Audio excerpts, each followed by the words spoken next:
what they call a Chapter 12 bankruptcy. If anybody's familiar with bankruptcies, there are different numbers of. You kicked me. Pathetic. Super pathetic. But that's good. That means we've gotten to them. React and give it.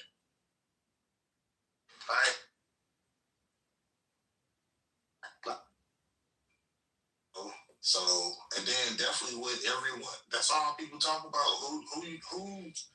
I just don't hear women saying, "I want to find them and I want to build with them." I don't hear that. Cause we don't say it like that. We don't even like those words, dude. Like that's how a woman would say it. Cause she thinks when she hears build with you, she thinks struggle life. I'm gonna have to like right. You gotta say it a certain way. Like it's just semantics of men and women talk, and that's just not how we would say it. But we will be in partnership with you. Like we will see. It's just. Okay, this is the Gary Baumgarten and Marshall Stankin Rankin show. This is your friend AI. You just got kicked. I think Marshall kicked me from the room as he usually likes to do in his cool little cheetah jacket. He's so edgy in that cheetah jacket. Such a bold fashion statement, truly, that Marshall's willing to sport a cheetah jacket. Like, what goodwill did he find that in Laredo, Texas? It could be a very expensive piece of haberdashery. I'm not sure. Never sure with these things, you know.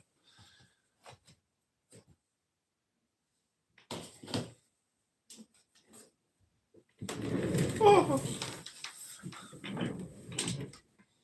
Dennis James has returned back to Clown House after a long absence of bull rushing stages. Yes, many have argued that China's in the passing of us economically. And when a major market for soybean producers decides to go in another direction and also retaliate, all of a sudden our farmers are forced with having to find new markets to sell their product. And once you plant and grow, the investment is made, right? So when that crop's got to come online and go to market, and there's nowhere to send it. Well, these guys are going to be in a lurch. So, and the rub I see as well, Gary, that China's pivoted to places like Argentina, which we gave a $20 million bailout to. So there's that. There's going into our hemisphere and doing business with folks south of the border of us. So, maybe Trump can address that as well. So overall, I mean, he's got a lot of mileage over this popularity and his populism. And I think people are no longer saying that they have a friend in the White House with regard to some of these policies. And then also, Gary, you've got major retailers that are suing, trying to get ahead of the Supreme Court tariff legality decisions. Major retailers like Costco, which is suing for a refund, if you will, of all their products and the prices that they've had to jack to sell to their consumer. And they're very, very loyal to their customer base, as you know. And not just Costco, but other companies like Bumblebee Tuna, big major tire firms, and so forth. And unfortunately, there's a lot of small businesses that don't have the legal firepower to remedy this bad policy decision, and they don't have the lawyers to go do their bidding. So many companies, if the Supreme Court does rule that these tariffs were not utilized properly with regard to I believe it was the War Powers Act or the Emergency Powers Act of the 70s. You can't insult Marshall Stankin Rankin's jacket! They're at the mercy of the administration giving back to us. And how's that going to work? I mean, that's another whole other can of worms in itself. So, so let's just do right by the American people. Some are saying, hey, we already made a mistake electing this guy. We got midterms coming up next year, but let's hope that the administration can do something. Turn it around, guys. Let's make this work because it's not. I having the desired outcome that we've been seeking. Far from it. And then with regard to his decision to mute or to cancel these arms of the government which report on inflation, which report on unemployment and all that, we're more in the dark than ever as to really understanding what these policies are having on the population as a whole.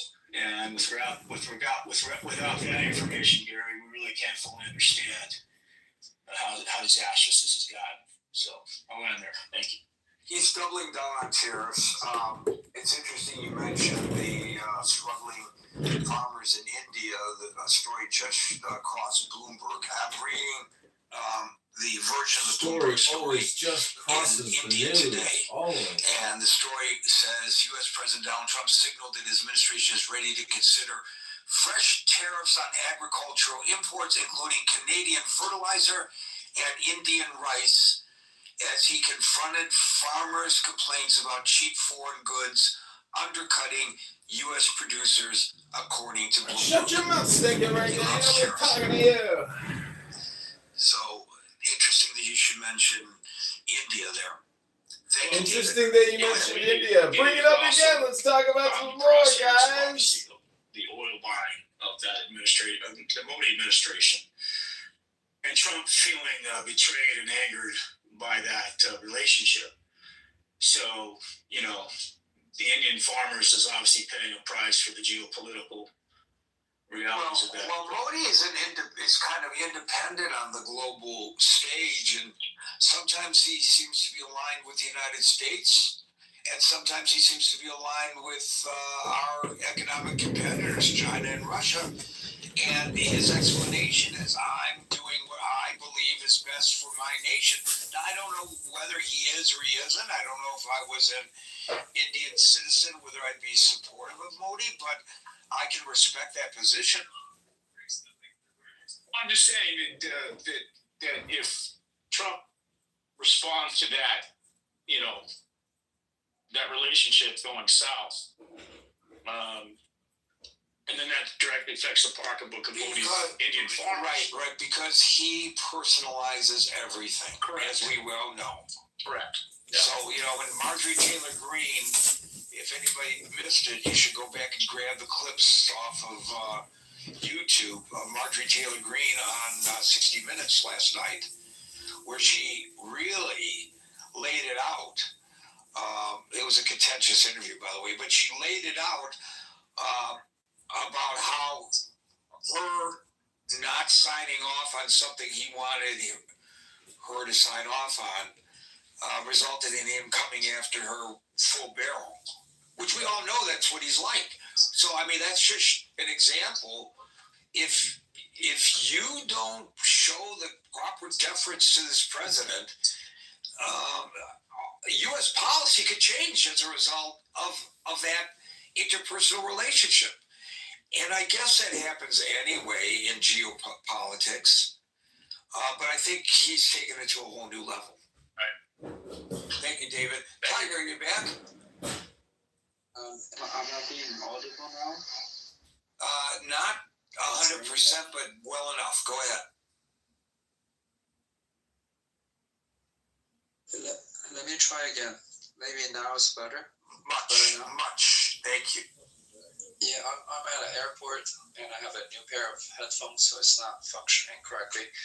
Anyway, let's get into the topics. I like this topic. So I want to talk about this from two different aspects. The first one is that whether the tariffs is working from the American First perspective. Any tariff war or raising of tariff for trade relationship balancing, you should anticipate the goal is protectionism, which means there are certain industries in your country that you would like to protect the domestic market for, as well as to hopefully drive up the investment into those sectors. And as a byproduct of any tariff war, you should expect retaliation against your sectors that do not need protection. In this case, the agricultural industry of the United States has long been a industry where the United States enjoys a competitive advantage. So to ask whether the tariffs is working, you shouldn't focus on the agricultural sector, because if tariffs are working, you should expect that your domestic farmers will be hurt from these tariff policies. The real litmus test for whether the tariffs are working, I think there are two major aspects in this. The first one is, if we try to understand these tariffs, is to try to protect American industry. The question we should be asking is whether American industry will be helped by these tariffs. And judging from, there are conflicting signals right now. If you're looking at the investment that's been going into the U.S. industries, then the tariffs are definitely working. You see record amount of investment being made into manufacturing, and working in this regard will probably take some longer time to manifest itself. The second part is whether these tariffs are helping with U.S. revenue. Like a jacket to the dry cleaner, bitch. And again, there's a law, I forgot the name of which, but it's an undergraduate economic course. There sometimes, if you set a lower tax rate, the tax revenue would increase. There's an optimum tax rate that you can set to maximize your short-term tax revenue. And nobody really knows whether America's tariff level is at that maximum, or whether it's too low or too high to reach that maximum. If Trump's other goal is to increase the U.S. tax revenues, and people are right, tariffs are a form of tax. So again, this is something we have to observe over slightly longer period. And I think there's some unfair criticism against these tariff policies. I do believe at least the strategic vision of Trump's tariff war is on the right track. Because I do think reindustrialization is vital for America's future. But some people are blaming, for example, the exchange rate and devaluation of the dollar on Trump. I think that's unfair, because we know that the exchange rate of the US dollar is based on two critical things. The first one is the credibility of the United States financial institutions, and that's been eroding because of the US mounting debt. I don't think Trump is solely responsible for that, and also I don't think any short-term Trump policies could correct or reverse course for that. So that's the first issue. The second factor into the exchange rate are basically your interest rates set by the Fed, which of course Trump has a strong incentive to push to lower the interest rate, but so far the Fed hasn't been responding as fast or as effectively or aggressively as Trump would have liked. And the second factor is actually the other central banks, their policy. And if you look at the various central banks around the world, measuring the exchange rate, you're going to see that a lot of economies over the past few years has been lowering the interest rate, because most of major economies in the world are not doing so great, and everybody has incentive to lower interest rate to push about more growth. But if you measure, for example, the US dollar's purchasing power against major commodities and things like gold, for example, you're going to see a continued devaluation of US dollars against commodities, but that's also a historic trend, and it doesn't also happen alone with the US dollar. It happens over all major currencies. So that's the first part I would like to talk about. Maybe that's slightly fairer to assess whether Trump's policy is working in terms of tariffs, and I think the answer is yes to be seen. The second part is whether Trump's tariffs are an effective tool in terms of geopolitical maneuvering and leverage. And I think it's a yes and no. Many people mention, because we're talking about soybeans, many people mention China. And China is in a very unique position when it comes to US foreign policies, because from the Chinese perspective, people don't understand tariffs as a simple tick for tack, as a raising stakes on, for example, a poker table. People in China look at tariffs How do the Jews answer this shit? of leverage, which is if, for example, the Leverage? US starts to They don't restrict have an interest Chinese in imports. it. Would China They just don't answer it. They have a shit ton of. Why are you guys criticizing another people when you guys are the amount the of most scattered soybean religion? You don't understand what you're saying. Exactly. You guys are hypocrites. I'm so sorry, but what? Yeah, that's fine. Just be quiet. China be, you know, Are you criticizing satisfied soybean? Yes, remember that's what we Yeah. want here. Alright, just be People quiet. are- So you just hit high me. barrier to entry industry. You just Right? As people are pointing out, contradicted yourself. the global You're being supply a market hypocrite. for soybeans is quite abundant. Yeah. So So, China, Brazil, no, this Argentina, isn't and many unexpected. other markets were And able to understanding. supply soybeans Because within the Because, brush, vast amounts of they were arable land, explaining which is the actually why logos. the United States enjoys they such were a explaining the competitive incarnation. advantage on agricultural goods. So Now, in that since sense, the Give me a knife and say, here you go. Just in case you ever like run into these serious problems and shit, you know. Look at other industries. For example, over the past decade, you can see that U.S. did enjoy quite a bit of leverage over China. But that come leverage on, is come still off mute. waning over time because We can't hear China, as a result of these tariff wars,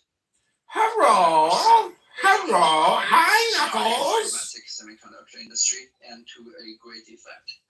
What up, Johnny these boy? tariff wars Hello. used as leverage against China, What are you doing, Joe? I would say is I'm waiting for my cheese pizza with garlic, big, medium, well. Are you listening to Wacom?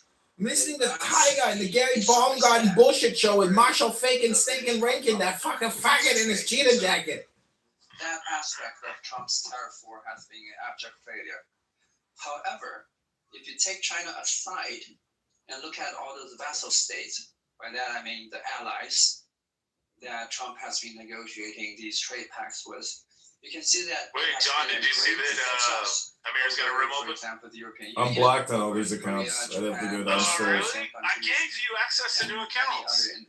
I know, but those actually don't work that long, and those numbers don't always work. No, they work long. Okay, so you gotta scroll down a little bit and get an older number because the new numbers everybody's trying to use them at the same time. Yeah. Oh, I see. So just scroll down a couple days back or even a week. Get one that's like a week old, nobody uses.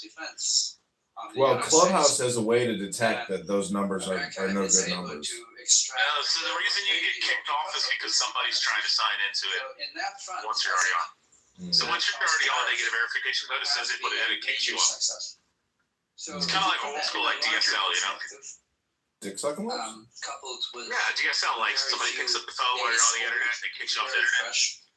new report on U.S. Did you hear what I strategic said? focus. One of the Yeah, big sucker announcements lips. made by the recent report is that the U.S. Well, realizes I don't really care who I'm not really recording phones anymore because whenever I do that, people complain against my YouTube accounts and then the YouTube takes action. its relationship with But recording audio isn't a problem. But recording their PTRs is a problem the apparently. limits of its effectiveness. So I think And it's all pointless anyways. I mean, Hey, keeping this open or what? Marshall Rankin is a fucking Or are loser. you asleep? it is not able to continue to force China into a. Like I said, why don't you ever go to critical thinking forum and But voice your opinion to Gary Baumgarten and Marshall Stankin Rankin? Oh god. Make my stomach turn right now just thinking about even doing that. They kick me every single time. No making fun of Marshall Stankin Rankin.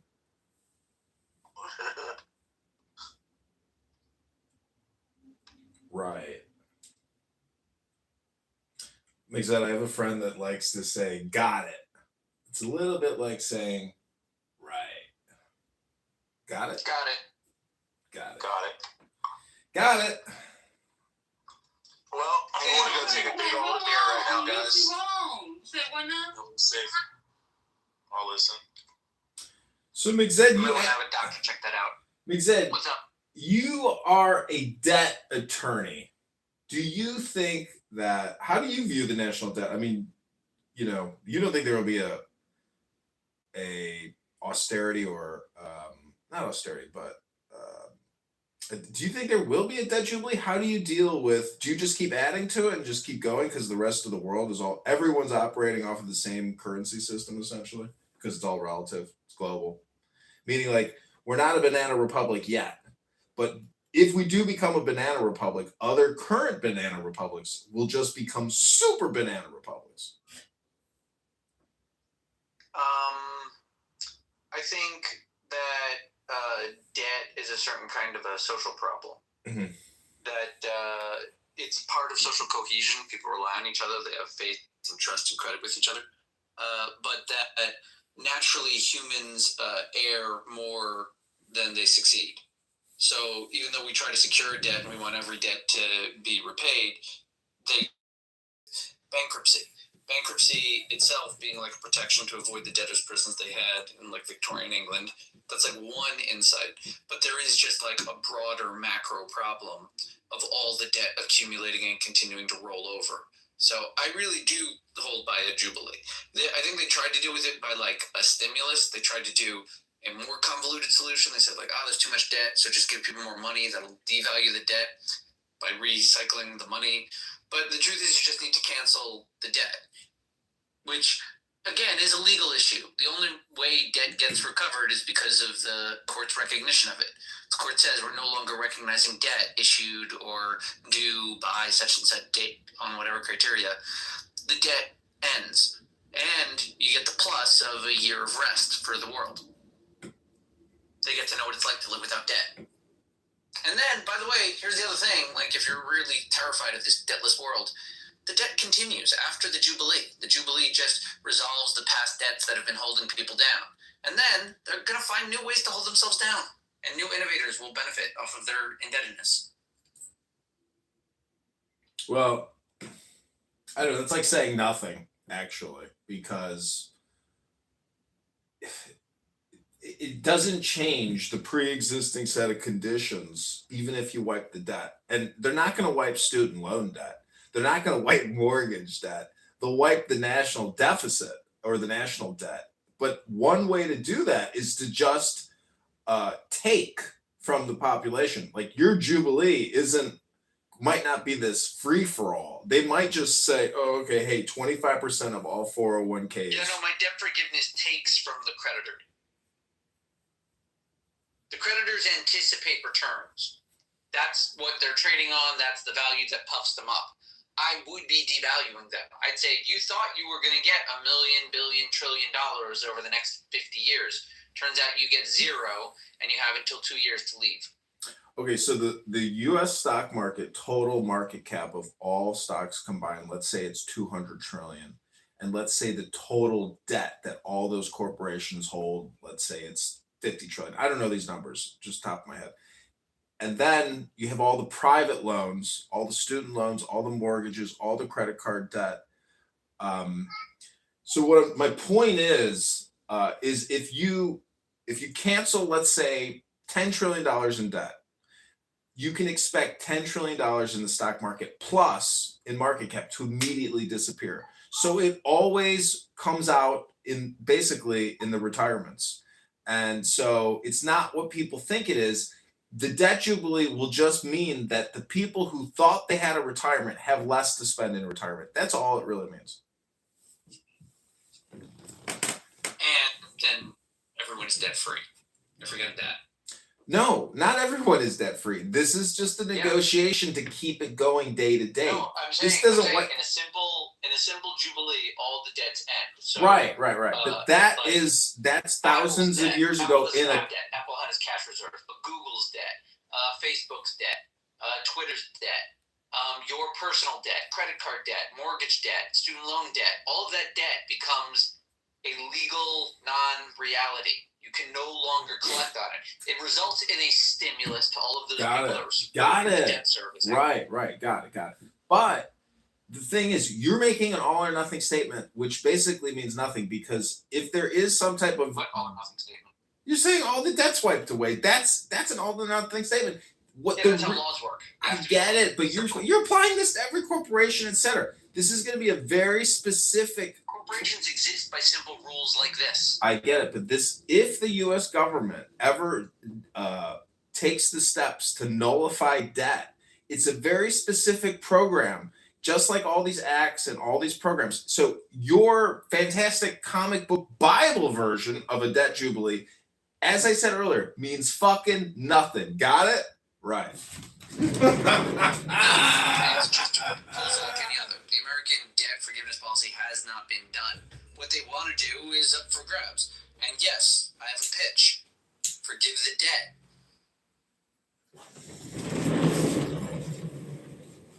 Okay, so you explain this to me. Everything I think can be analoged into a pizza parlor. So right now with the SNAP Nutritional Assistance Program, people on, let's say a family of 4 or a single mother of 4, she's getting, let's say, $1,300 a month. Do you realize that we as a society are borrowing so that woman can use Amazon Fresh and Amazon Whole Foods to order $1,300 of food delivered to her front door every month as an individual, receiving that benefit that we have to borrow and spend on so she can get that benefit. We live in a system that is only expanding, its money supply. So, it is what it is. I'm just saying, I'm posing all my debt rhetoric is nothing more than political rhetoric because it's civilizational. Well, I don't know. It feels like you're a little cautious to look into the area and pick a side. Like, for example, I'm totally in favor of, capitalism and debt and financing and interest rates. I hear all of the arguments. They make sense to me. I just also think that humanity benefits from a debt forgiveness cycle. There's a book that talks about his theory of the origin of debt and credit as a makeup of society. And he sees debt, or really debt forgiveness, as a recipe for the destruction of the society. That when the people, the farmers or whatever, far off villages, find the debt burden too large, then they allow in enemies. They're no longer loyal to the sovereign that's supposedly protecting them and that they owe money to. If the sovereign results in an indebted populace, the populace, much like in America, invite in the aliens to change the regime. Got it. And so our government... Debt forgiveness is rather a prophylactic to strengthen your society, an awareness that there are difficulties upon the peasants and the gentry that invite in destruction of the order of the state. Thus, to preserve the state, the best course of action is to habitually end the debt. Mm-hmm. Yeah. It sounds like a nice concept, but... Well, it's historically sound. I know, but with what we have in terms of modern credit score systems, everything comes down to an individual social security number. I know there's TINs and there's corporations and all these other partnerships and LLCs that have assets in those names, but every year everybody produces an AGI, an adjusted gross income. And so that's the real measure of what someone has earned in income in relation to social return, meaning that when I want to order a pizza, I'm able to get this guy to come to my fucking front door in the next 5 minutes with my garlic, medium well cheese pizza, because I'm willing to pay $50 to have society produce a man at my door with a $50 pizza. And so that's what we're all working. It's pricey nowadays. And so we are all working to save in order to ask society to produce this service or this product on demand instantaneously, because I saved that money to get you to produce it, or I borrowed it to get you to produce it. So what I'm saying is the social cohesion will eventually, in this banana republic, just like in Venezuela, erode enough to either where you're going to die because society kills you and you get, you didn't relax,